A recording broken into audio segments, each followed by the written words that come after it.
Quelle perspective pour l'économie mondiale? 5 ans, tout juste après la grande crise financière, les pays occidentaux semblent se relever progressivement, mais certains économistes mettent en garde contre une année 2014 à haut risque. Dans ce contexte, l'Afrique n'est-elle pas finalement en train de devenir le continent de l'avenir? Eli Cohen est le grand témoin de votre 64 minutes. Merci d'être avec nous, Eli Cohen. Merci. Vous êtes économiste, vous êtes aussi directeur de recherche au CNRS, le Centre national français de la recherche scientifique. Alors ça ne vous a pas échappé, Eli Cohen, hier les Lettons ont officiellement adopté l'euro.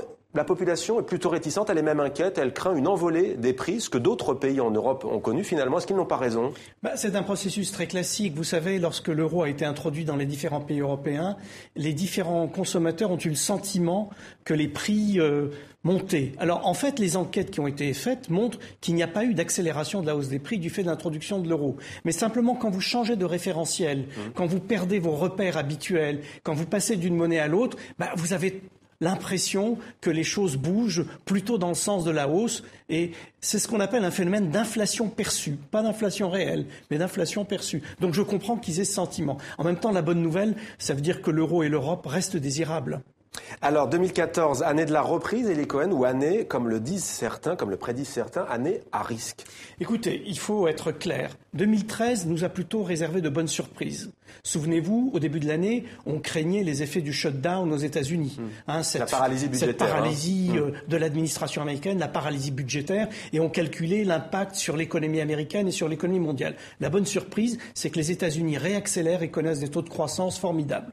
Deuxièmement, on était très inquiets sur la politique de la Fed. Vous vous souvenez, on disait, est-ce que la Fed ne va pas augmenter ses taux? La Banque centrale américaine. Et du coup, est-ce que ça ne va pas avoir des effets et sur l'économie américaine et sur les pays émergents? Parce que les flux de capitaux qui allaient des États-Unis vers les pays émergents s'expliquaient largement par les très faibles taux d'intérêt aux États-Unis. Et puis, on a eu un premier mouvement à l'été 2013 qui était assez inquiétant. Un certain nombre de pays émergents ont vu leur monnaie chuter. Et puis, fin de l'année, on voit que les pays émergents repartent. Alors, ces pays-là, ce sont, disons, les BRICS, Brésil. Exactement. Mais c'était surtout des pays comme la Turquie, l'Inde, l'Indonésie. On a vu la roupie indienne baisser de 18%, etc. Là, on est dans une fin d'année où les pays émergents ont l'air de reprendre. Alors, quel est le problème? Alors, j'oubliais le Japon, qui a été la très grande surprise avec la très forte reprise en 2013. Quel est le problème? Le problème, c'est la zone euro. Et au sein de la zone euro, les pays d'Europe du Sud, c'est-à-dire essentiellement la France, l'Espagne, l'Italie et le Portugal. La faute à quoi, Eli Cohen? Est-ce que ce n'est pas finalement ces politiques d'austérité à répétition, ce que n'ont pas fait les États-Unis d'ailleurs que vous évoquiez? Alors vous avez raison. Le premier renseignement, c'est que la politique macroéconomique américaine, qui consistait à chercher à tout prix la reprise de l'activité, la reprise de l'emploi, et qui du coup a accepté de laisser dériver le déficit, a permis finalement le retour à la croissance et à l'emploi, là où l'impératif d'austérité en Europe a plutôt retardé le retour de la croissance. Bon, ceci dit, ce qu'on observe quand même en Europe aujourd'hui, c'est que l'Allemagne repart, le Royaume-Uni repart, les pays du nord de l'Europe repartent. L'année prochaine, on va avoir quand même une croissance de la zone euro qui tournera autour de 1%. Donc, il y a une vraie reprise dans la zone euro. Par contre, au sein de la zone euro, il y a des pays qui auront plus de difficultés. Alors là, on parle beaucoup de macroéconomie. Eli Cohen, on se souvient que l'ancien président français Nicolas Sarkozy avait dit « Vous avez déposé de l'argent dans vos banques, pas de souci ».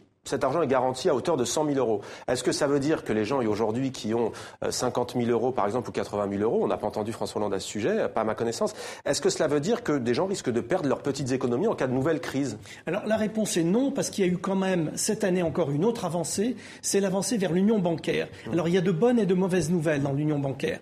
Il y a de mauvaises nouvelles parce que si une crise financière majeure intervenait demain, eh bien le dispositif qu'on a mis en place dans le cadre de l'union bancaire ne permettrait pas de faire face, c'est-à-dire que c'est essentiellement encore les pays et les contribuables de chaque pays qui devraient venir en aide aux banques en difficulté. La mutualisation du risque, ça ne sera véritablement réalisé que dans 10 ans. Donc ça, c'est la mauvaise nouvelle. On n'est pas allé aussi loin qu'il aurait fallu en matière d'union bancaire. Par contre, la bonne nouvelle, c'est qu'en cas de difficulté d'une banque, ce qu'on a décidé, c'est que d'abord, c'était les actionnaires qui perdaient la mise, ensuite les grands créanciers, Et en tout cas, les déposants jusqu'à hauteur de 100 000 euros ne seraient pas concernés. Mais ça, donc, sur le papier, c'est vrai. C'est sur le papier, mais est-ce que ce sera concret, ça, les actionnaires? Attendez, c'est ce qu'on vient de décider dans le cadre de l'union bancaire. Il y a quelques jours. Donc on peut toujours ne pas respecter ses engagements. Mais enfin, le papier sur lequel on s'est entendu, c'est ça. Alors l'Afrique peut-elle devenir, dans ce contexte, Eli Cohen, le nouvel Eldorado, si l'on peut dire? Avant de vous entendre à ce sujet, je vous propose de regarder quelques chiffres. Le continent africain est celui qui connaît la croissance la plus rapide dans le monde, comme nous l'explique Simon Rodier. L'Afrique en plein développement, le monde entier en est maintenant conscient. 2013 illustre encore le potentiel économique du continent. Les télécommunications en sont le symbole fort. Personnalité africaine de l'année selon le célèbre magazine Forbes, le ministre de l'Agriculture du Nigeria veut s'en servir. Nous allons envoyer à nos agriculteurs par téléphone des informations sur les prix du marché afin qu'ils puissent naviguer dans ce marché et télécharger les informations sur les traitements ou les inondations. Nous allons leur envoyer l'information, quoi, quand et où cultiver. Cela change réellement le visage de l'agriculture. Voilà un petit exemple du grand business en marche en Afrique. Le dernier Eldorado, le lieu de toutes les promesses économiques. L'Afrique d'aujourd'hui et son milliard d'habitants font envie. 5% de croissance en 2013, 6% sans doute en 2014 selon le FMI. Le monde entier lui fait la cour. Tout récemment à Paris, François Hollande déclare vouloir doubler ses échanges avec le continent. Et Macky Sall, le président sénégalais, l'écoute. Il sait bien, comme d'autres dirigeants, qu'il a des bonnes cartes en main. Un des marchés les plus prometteurs, un marché suffisamment diversifié et vaste pour s'ouvrir à tous dans un esprit de partenariat gagnant-gagnant sans exclusive. L'Afrique veut désormais des partenaires, pas des exploiteurs. Elle n'a plus seulement des réserves minières exceptionnelles ou des millions de barils de pétrole dans son sous-sol. Pour garder cette croissance, il faut diversifier les activités. Et les Chinois ont les premiers vu le potentiel africain. Après Moscou, l'Afrique, en mars 2013, est le premier rendez-vous du numéro 1 chinois, Xi Jinping, fraîchement élu. Il promet alors 20 milliards de dollars de crédit. Comme les Brésiliens ou les Indiens, la Chine apprécie la main-d'œuvre bon marché et les contrats géants. En Angola, en Éthiopie ou au Ghana, on profite largement de ces investissements.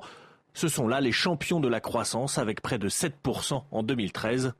Et aussi les symboles de l'optimisme des dirigeants africains. Voilà donc pour cette rétrospective sur l'économie en Afrique. Eli Cohen, le continent africain, nouvel Eldorado? Oui, d'une certaine façon, parce que regardez, au cours de l'année 2013, les 3/4 de la croissance mondiale sont venus des pays émergents. C'est assez formidable. Et au sein des pays émergents, les pays qui sont en voie d'accélération sont les pays africains. On évoquait les télécoms, c'est très intéressant. J'ai participé il y a peu de temps à une réunion des opérateurs africains de télécoms. Et ce qui est anecdotique, mais en même temps saisissant, c'est que j'avais préparé mes statistiques sur 2012, parce que c'était celles qui étaient les plus récentes. Elles n'avaient rien à voir. Elles n'avaient plus rien à voir en matière de taux de pénétration d'Internet, en matière de taux de diffusion de la téléphonie mobile, en matière même de déploiement de la 4G. Vous savez qu'on n'a pas encore de 4G à Bruxelles, mais on a la 4G dans certaines capitales africaines. Donc la rapidité du développement africain est absolument fascinante. Et dans le domaine des télécoms, c'est l'illustration qu'on peut faire d'un retard un avantage, parce qu'on peut sauter une génération technologique et au fond, comme ces pays-là n'ont pas eu de bons réseaux de téléphonie fixe, ils accélèrent dans la téléphonie mobile. Donc la réponse à votre question est assurément oui. La seule question qu'on peut se poser, c'est est-ce que cette formidable croissance africaine qui est sur les rails ne risque pas d'être gênée par des problèmes politiques, par des problèmes de tension ici ou là, parce que ces pays ont la capacité humaine, les ressources naturelles, ils peuvent devenir les nouveaux ateliers. Mais Eli Cohen, pardon, l'autre question, c'est aussi de savoir qui va profiter finalement de cette envolée économique. Est-ce que ce sont les grandes multinationales qui sont gourmandes en ressources naturelles, en minerais par exemple, ou est-ce que ce sont l'Afrique, ses habitants, ses villages, ses paysans? Oui, mais vous savez, la réponse des économistes est assez simple. Le développement initial est toujours source d'inégalités. Donc on peut le déplorer à titre citoyen, mais si vous voulez, il y a une phase d'accumulation primitive et donc au départ, vous avez des grands capitalistes qui se constituent sur la base de la rente foncière ou sur la base de la rente minière. Il y a des grandes entreprises internationales également, mais il y a un effet en économie qu'on appelle l'effet de trickle down, c'est-à-dire de ruissellement. C'est-à-dire que malgré tout, même si une grande partie de la richesse est captée, il y a toute une série de retombées sur l'économie et sur les gens. Et ce qu'on a pu observer dans des pays asiatiques, c'est que le développement économique fait globalement reculer la pauvreté et la croissance économique ne peut pas être entièrement captée par des minorités. La grande nouvelle de cette décennie, c'est que les 2/3 de la nouvelle classe moyenne mondiale viennent des pays émergents. Donc ça veut bien dire qu'un certain nombre de gens sont sortis de la pauvreté. C'est la grande leçon de la Chine, c'est la grande leçon de l'Inde et ça sera à mon avis la grande leçon également de l'Afrique demain. Alors dernière question, Eli Cohen. Les économistes, bon là on est dans l'analyse bien entendu, mais on a quand même le sentiment, alors que c'est quand même une science censée être rigoureuse, que les économistes se trompent souvent. Ça vous est sans doute déjà arrivé. On ne vous demande pas de lire dans le marc du café. Oui. Alors tout de même, comment est-ce que vous expliquez effectivement cette difficulté à percevoir peut-être parfois les changements, en tout cas à nous prédire finalement ce qui va se passer? Mais pour une raison très très simple et très très triviale, l'économie c'est la science des interactions humaines. C'est-à-dire que à partir du moment où je sais que vous allez faire quelque chose, parce que vous l'avez annoncé, je vais modifier mes comportements. Et modifiant mes comportements, je vais modifier le résultat et de votre action et de la mienne. Donc c'est très simple. Lorsque les économistes disent « Attention, la trajectoire de l'économie est déclinante », que font les États? Ils interviennent. Ils disent « Il faut relancer l'activité, il faut stimuler l'activité, il faut investir ». Et donc faisant cela, il modifie le cours des événements. Et c'est très heureux.